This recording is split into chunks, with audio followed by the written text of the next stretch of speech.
This is not the Church of Latter-day Saints, of Joseph Smith. This is the Church of Jesus Christ.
Travis Wayne Goodsall.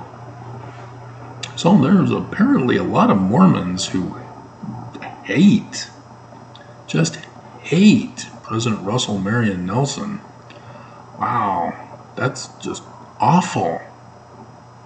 And Stanford, I'm shocked. I thought you were a heavyweight. Turns out you're a lightweight. You vomited? I thought you would have caught on to the clips.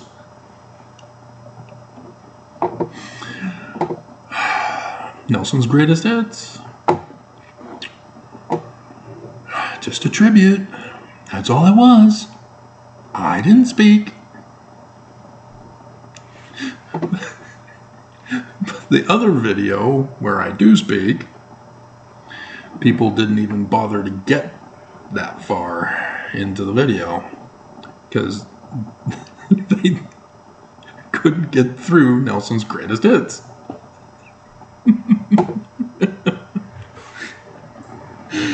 Hilarious. And yeah, there was one Mormon claiming to be a dragon who attempted to murder me, threatened to murder me. So isn't that fun? Mormons are so perfect, practically perfect in every way. Nothing wrong with Mormons, nothing to see here. Move along. All is well in Zion. Yep. No beam and moat to look at here. righteous judgment only, etc., etc., etc.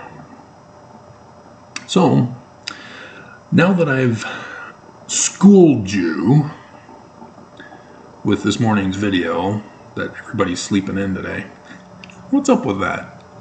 Come on! I'm up at 4:30 in the morning. What about you? I'm now going to own you.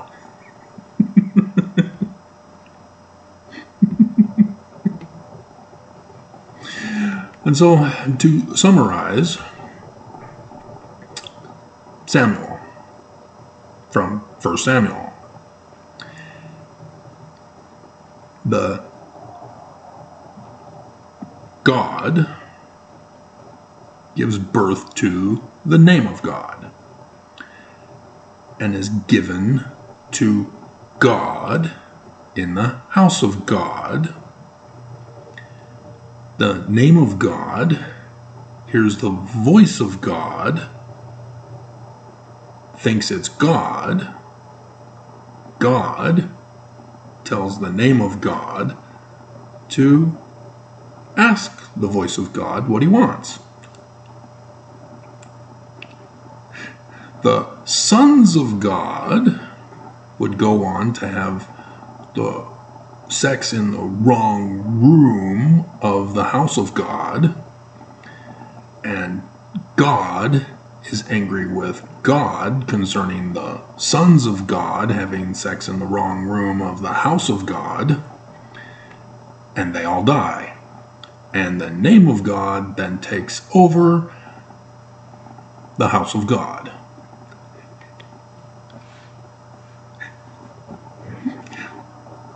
How did I do?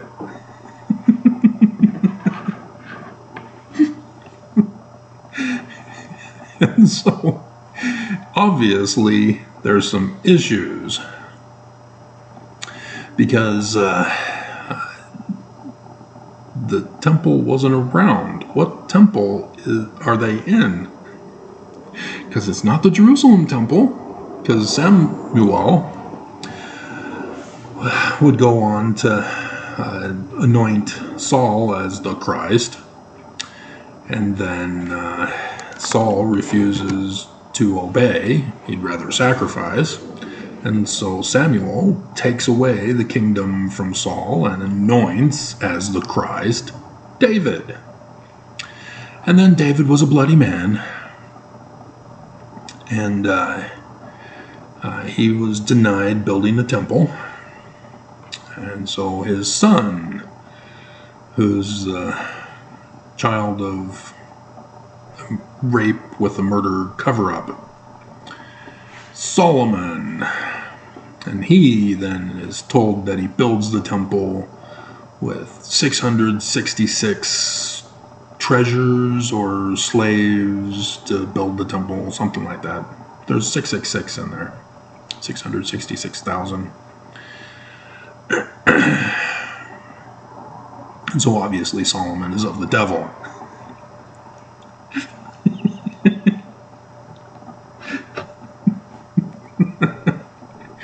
No.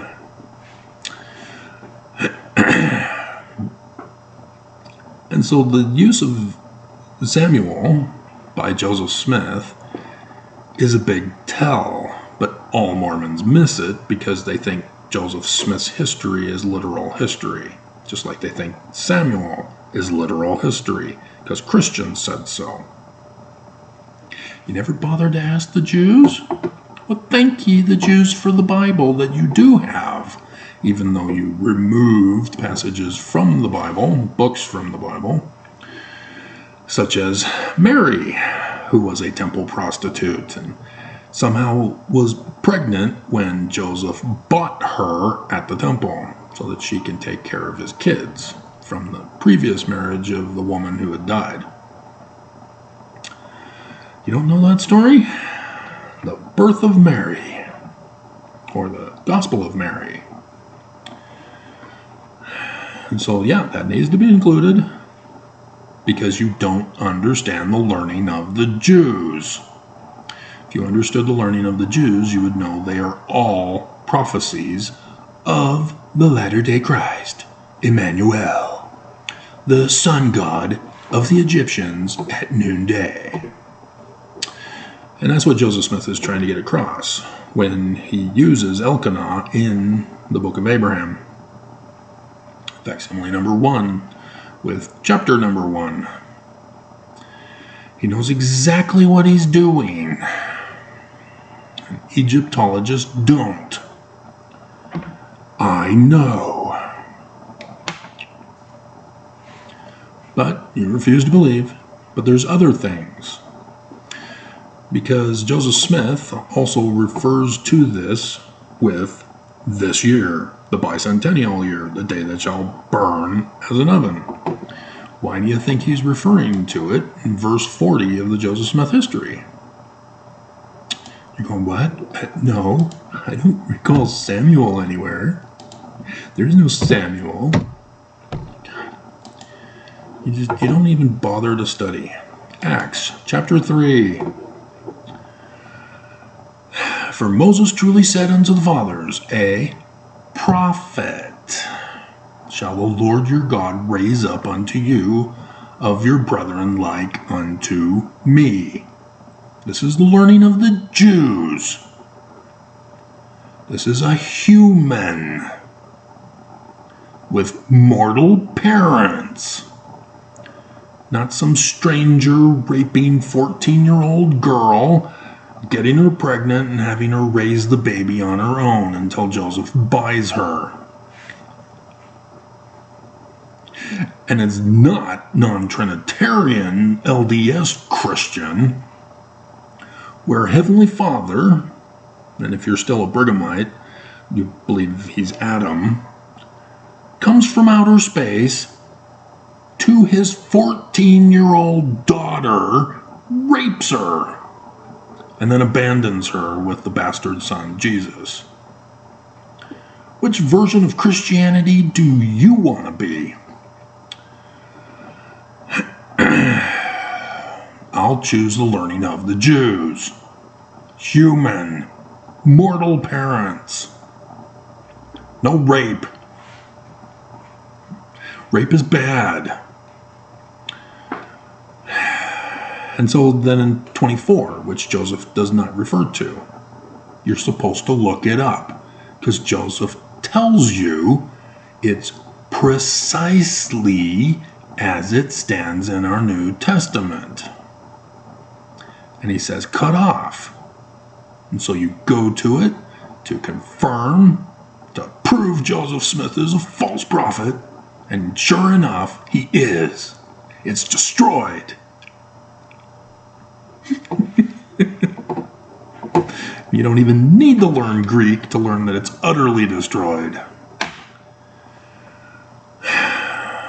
And so he continues on, 24.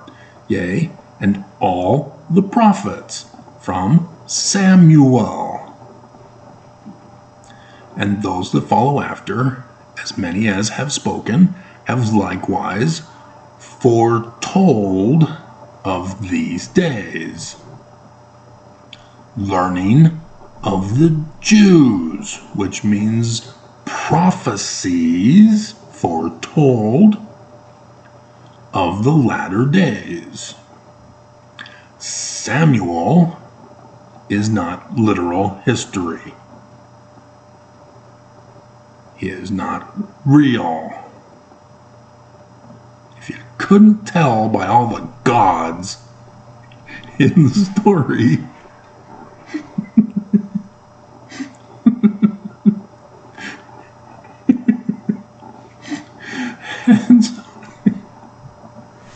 it's a prophecy of the latter days.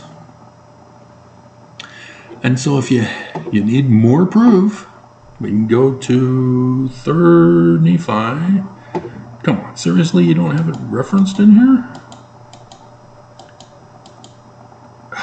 They don't. The bleepity bleep bleep bleep. Who did these footnotes, Bruce R. McConkie? Was there an argument over how it should be footnoted? I tell So in 3 Nephi 2023, isn't that cool? 2023. We see the repeat from Acts, not Deuteronomy. And so verse 23, Jesus is telling the Nephites, I'm him, I'm here, it's the second coming. It already happened. You never knew we were in the millennial reign of peace, did you? And so there's cut off. And so verse 24. Verily I say unto you, yea, and all the prophets from Samuel, and those that follow after, as many as have spoken, have testified of me. And so if you hadn't caught on, Jesus is not real. He too is another character of a Jewish author, and there are several, like over 100 different authors who use the name Jesus. And the reason why is because of Isaiah, as well as Jeremiah, but specifically Isaiah, because Isaiah says, I give unto you a sign in the heavens, Virgo will conceive and bear Emmanuel, Jupiter. And so Revelation chapter 12 gets more specific. But Isaiah is Jesus in reverse. And so instead of Yah of salvation, it's salvation of Yah. And thus why the name Jesus is because they're referring to the prophecy of Isaiah. And Constantine tried to replace the Jews, and he did a pretty damn good job, didn't he? Because not even the Jews will accept the New Testament scriptures written by Jews, because Christians got a hold of it. And so they don't accept any of the New Testament stuff. And they don't accept the Apocrypha, even though the Apocrypha has Maccabees, which is where they get their Hanukkah from. You know, the Jews are kind of sensitive. You replace them, and they say, well, screw you, we don't need you anymore.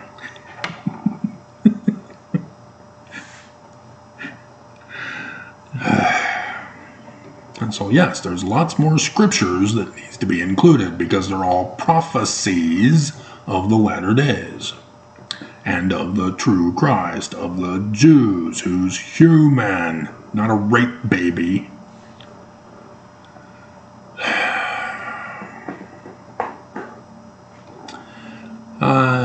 And so, I didn't put these in order. I have them listed. You can't see it with the light, can you? There we go.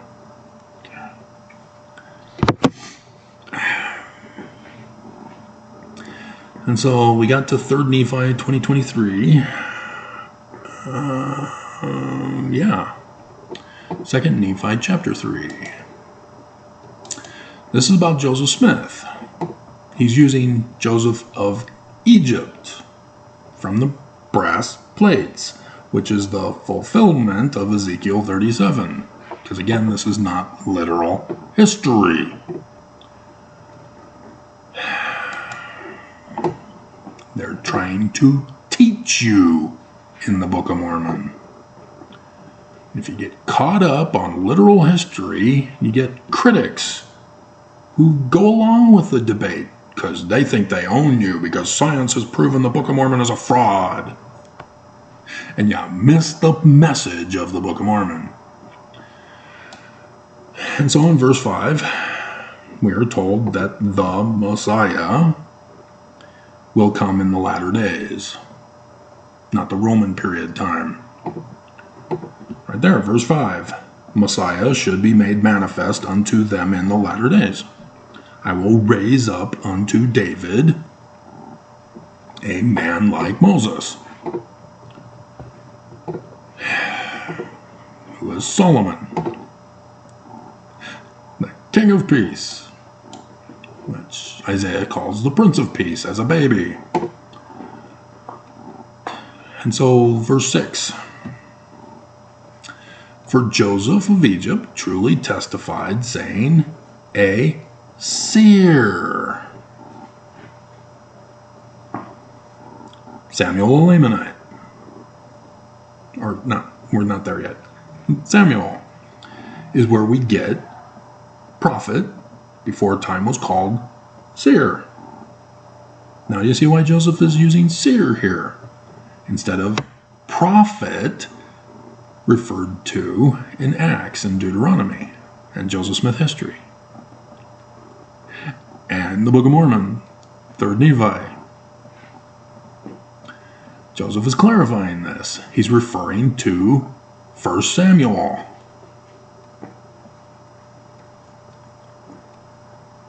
This is the prophet. Same as a seer. Before time was called a seer. Now it's called a prophet. See what Joseph is doing? And it actually wasn't Joseph. It was Joseph Smith Sr. here. According to science. And so, yes, that's why Joseph Smith, in his history, talks about the Urim and Thummim, the possession of which constitutes seers, but then uses the quote about the prophecy of the Messiah, who is a prophet, man like Moses, who would be a Mormon in the latter days. Section 103, verse 16. And so, because I did not put that as part of the chain link, we should go to it now before I forget. So, section 85. The one mighty and strong, to set in order the house of God. Bethel. But there was no temple in Bethel. They've done the archaeology of the site. No temple. There's a wall. No temple in the house of God. Weird. Strange. That's north of Ramah, where Elkanah lived, apparently. And it's right smack in the middle between Bethel in the north and Jerusalem, or Bethlehem in the south. Because Bethlehem is also down there. The author knew exactly what he was doing when he was writing this.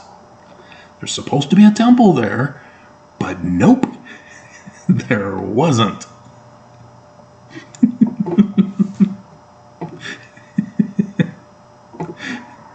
He's tricking you because it's the latter days.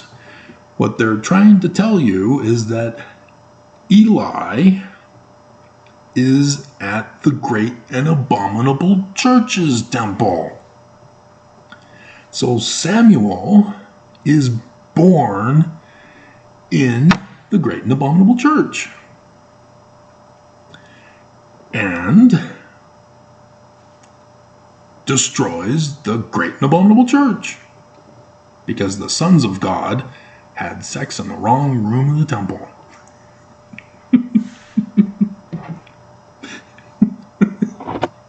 That's the theme that you're supposed to get from it. And so Joseph Smith, as I've already revealed to you recently, knows this and is trying to let you know that it has to do with the latter days and the overthrow of the great and abominable church by the future Mormon, who would rescue Mormons, and Mormons would be pissed and angry and not want to be saved. They like paying tithing or die. They like being threatened. They like having their agency taken from them, being compelled to obey, because obedience is better than sacrifice. And so facsimile number 1. Anybody remember the picture? Anybody watching? Facsimile number 1 was purposely put in first because of the lion couch. Because a sacrifice in a lion couch means a solar eclipse in Leo. And there, the priest of Elkanah is doing the sacrificing from Samuel. All the prophets from Samuel have foretold of these days. See what Joseph is doing? This is the 21st of August, 2017. I don't remember any solar eclipse. It never happened. Are you sure you're going to fall for that, huh? You think we're going to be that dumb that we forgot about it? It was Monson's birthday. It's also the ancient Egyptian religious calendar New Year, which means the Egyptians knew about it, which means, yes, that is to be translated as the 21st of August 2017. Joseph is correct. He is a translator of Egyptian. Despite being from Kamambo.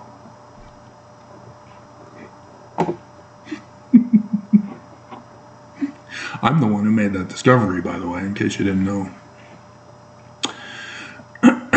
It's because of the Sobek with the hawk that's supposed to be there in the center of the picture that was removed. And so Joseph added a knife instead. And then the upper arm is actually a wing of the bird that's there. So, yeah. Those two tie it to Kamambo, the temple there. Alright. How much more do we have? Samuel Lamanite. And so Sam, the brother of Nephi. Everybody complains that he doesn't have L at the end of it. No, they did it on purpose. He's the name. Ammon. That's the name. And so then Samuel the Lamanite, which is also a fun one in the Book of Mormon. Just like Samuel. He's purposely named Samuel. He's purposely a Lamanite. The Lamanites were the great and abominable church. But Samuel was converted thanks to the sons of Mosiah. Who are the sons of Mosiah? I just did this for you the other day. Moses, Yah, which is Yah Moses, the first pharaoh of the 18th dynasty. But you didn't watch. You couldn't endure. And so, yes, the David-Moses dynasty of Egypt. Not a coincidence. And so here you have Samuel Lamanite doesn't even live in Salt Lake City. He's from Southern California. But he makes his way on the 23rd of September 2017 to start his ministry among the Mormons in Utah Valley, to warn them of the dangers of the great and abominable church. And he tells them about signs in the heavens. And they don't like it, and they want to murder him.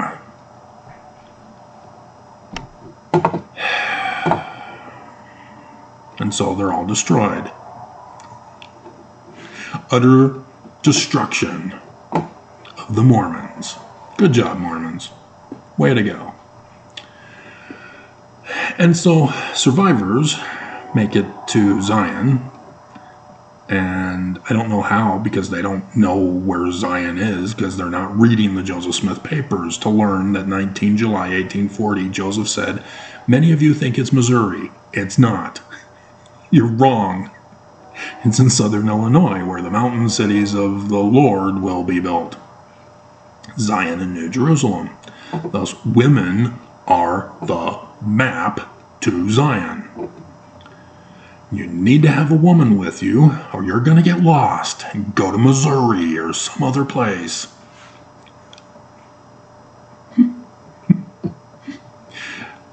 And they're there in Zion, 8 April 2024. They see the sign in the heavens. They're there.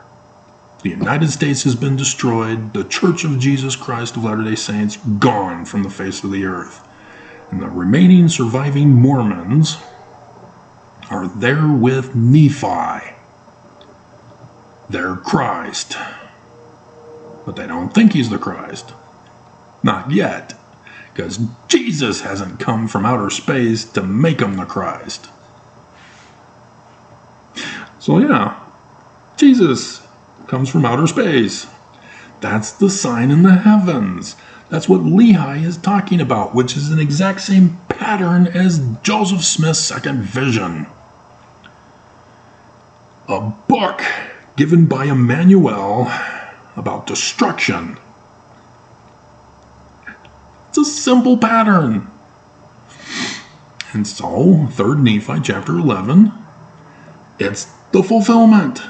Emmanuel. Sign in the heavens. Books. Nephi, show me the books of all the prophecies about me. Where's Samuel's prophecy? Oops. We didn't believe Travis, so we had him murdered. Well, I'm going to murder you then, unless you write them. Signs in the heavens.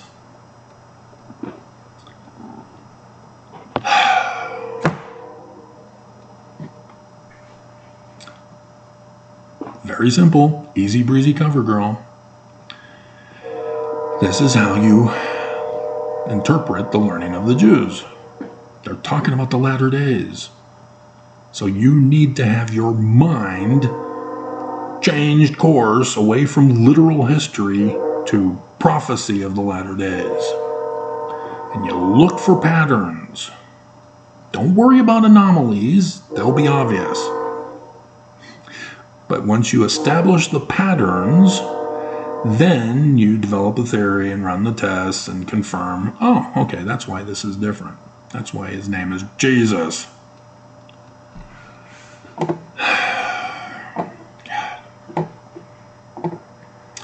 So, yeah, isn't that fun? Joseph Smith is trying to tell you the start of the ministry of the Mormon in Utah. Because they're all written by the Jews, they're prophecies of the latter days, they're not literal history. Joseph Smith says, hey, it's going to be a Mormon.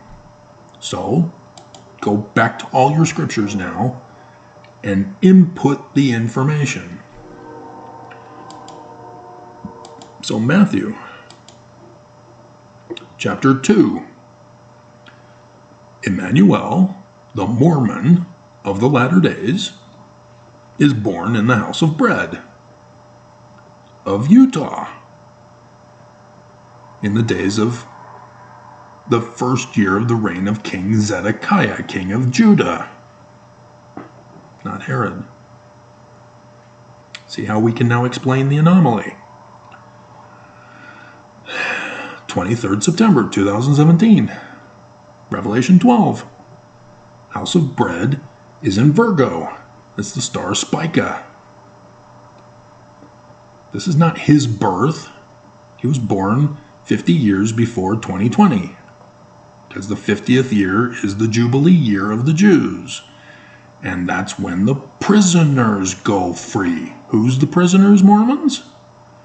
Yeah, you are. You're in bondage. You're paying tithing to the church, and they're threatening to burn you if you don't pay. And they're going to burn you anyway. But then they claim, well, you're going to be resurrected because you're righteous, because you paid. But you got to be burned first to find out if you're righteous. So evil, and you fall for it. And so this is when he starts his ministry. Lo and behold, it's the beginning of the book. And does Jesus go to the top of the mountain? Sure does. Where he confronts Lucifer, which is his exact name too. Emmanuel is the exact name of the Christ.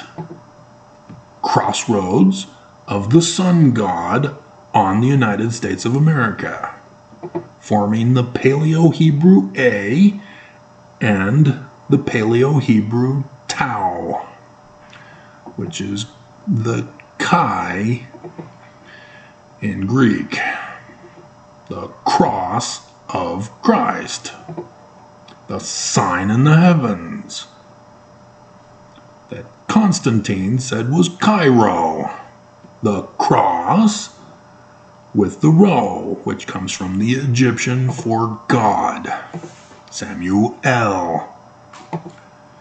in the Egyptian documents. It's the flag symbol. And so not only is it X marks the spot, but it's for Zion. The cross of Christ is the date and location. All right there, encoded by the Jews in the learning of the Jews, which is prophecy, not literal history. And there you see how Mormons, if they believed Joseph Smith, would have caught on and would have known and would have been prepared and would have welcomed him like they did on Palm Sunday, rather than Crucifixion Day. Kill him! Kill the Christ! Murder, death, kill John Spartan. Anybody knows that? Mormons don't. They don't watch R-rated movies.